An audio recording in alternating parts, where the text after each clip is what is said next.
Hedone, the Greek goddess of pleasure, was born to Eros and Psyche.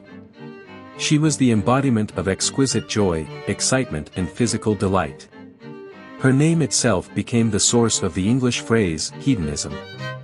Many philosophers in ancient Greece highly regarded her teachings, particularly those of the Epicurean school. She preached the serenity that comes with pursuing the pleasures of life. As highly esteemed as she was, her polar opposites were the Algae, forgotten goddesses of pain and suffering. Hedone appeared anywhere the idea of pleasure and enjoyment was discussed. Despite her importance, there is no recorded evidence of her ever worshipped in a cult. The Romans, however, identified her with their goddess of pleasure, Voluptas. Although not praised in temples, her influence may have been a major factor in the development of Western philosophy, which puts a greater value on seeking pleasure and satisfaction in life. Once upon a time, in ancient Greece, there was a philosopher named Aristotle.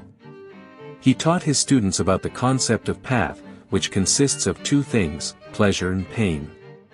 He believed that these emotions were responsible for people's different judgments and beliefs. Aristotle believed that pleasure can reveal a person's character and is considered a part of virtue.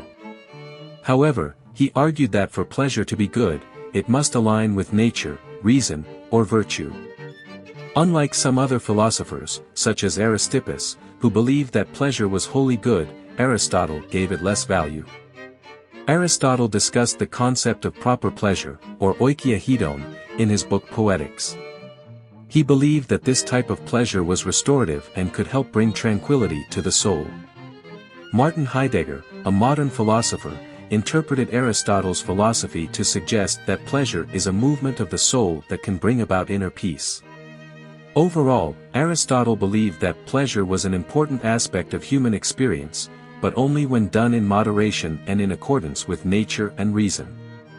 The concept of path remains an important part of philosophy to this day, as it continues to shape the way we understand our emotions and decision-making processes.